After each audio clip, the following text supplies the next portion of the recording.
Xin chào các bạn đã quay trở lại với kênh Cô Ba Bình Dương.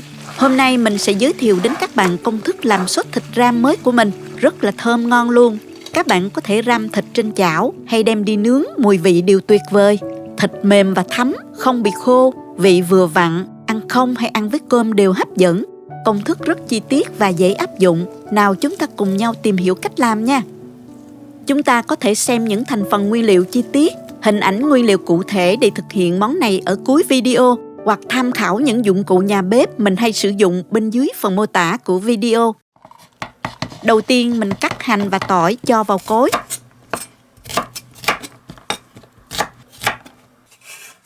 Giã dập như vậy là được, hoặc các bạn có thể giã nhuyễn rồi mình vắt lấy nước, càng thấm ngon nha. Còn đây là sườn non, mình đã rửa với muối và giấm pha loãng. Rửa lại nhiều lần nước cho sạch rồi để ráo nha các bạn. Làm món này các bạn nên cắt sườn đoạn dài khoảng từ 5 đến 6 cm. Khi làm xong thành phẩm nhìn sẽ đẹp mắt hơn. Cọng sườn dài này thì mình cắt đôi ha. Bây giờ mình bắt đầu làm nha. Cho vào chảo 1 muỗng canh đường. Cho vô một chút nước cho nhanh tan. Đun cho đường nóng chảy lên.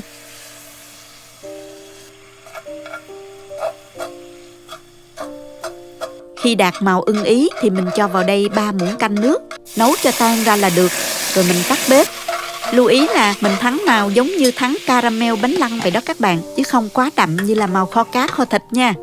Tiếp theo mình cho các gia vị ướp vào gồm có 1 muỗng canh nước tương, 1 muỗng canh dầu hào, nửa muỗng canh bột nêm gà, các bạn dùng loại nào cũng được ha, 1 muỗng cà phê bột ngọt, 1 muỗng canh mật ong,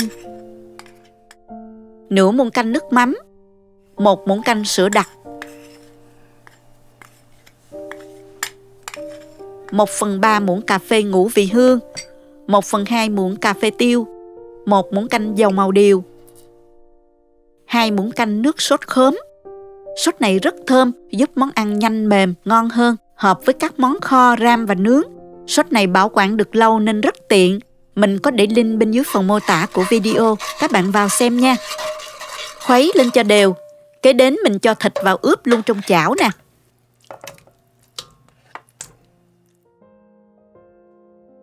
Hành tỏi giã lúc nãy mình cho hết vào ha.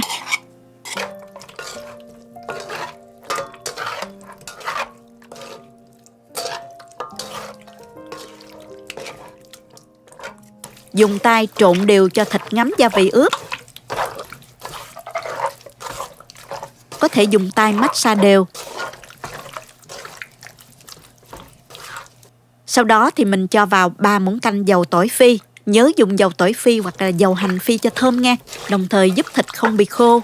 Trộn đều lên một lần nữa và mình để từ 20 đến 30 phút cho thịt đủ thấm. Lượng dầu này sẽ không hút hoàn toàn vào thịt đâu, chỉ giúp thịt không bị khô và bóng bẩy hơn, nên các bạn yên tâm nhé. Sau 30 phút thì mình mở bếp với lửa vừa, trộn đều lên cho phần thịt này thấm sâu sốt ướp.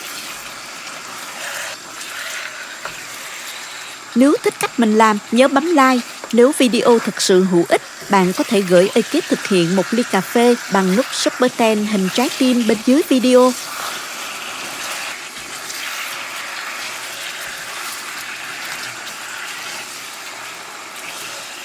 Rim khoảng 10 phút. Khi thấy thịt săn lại, lúc này mình cho nước vào. Mình dùng là 150ml nước sôi. Nó xăm xắp như thế này là được ha. Đậy nắp lại và mình ninh thịt trong 15 phút với lửa vừa.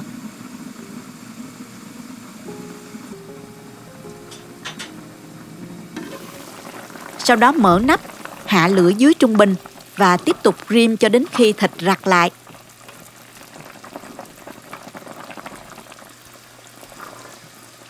Lưu ý là các bạn nhớ trở đều sườn để thịt được mềm và ngấm vị thật là đều nha.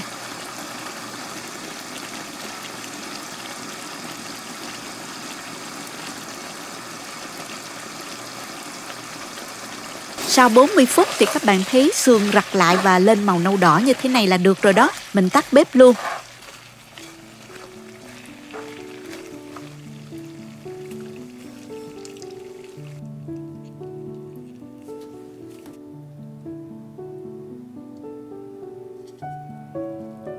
Mình xé thịt sườn ra cho các bạn xem nè. Bên trong thịt không bị khô, Sườn mềm núng nính rất là hấp dẫn. Vị mặn vừa phải, pha ngọt nhẹ, thơm lừng, giống y như thịt nướng luôn.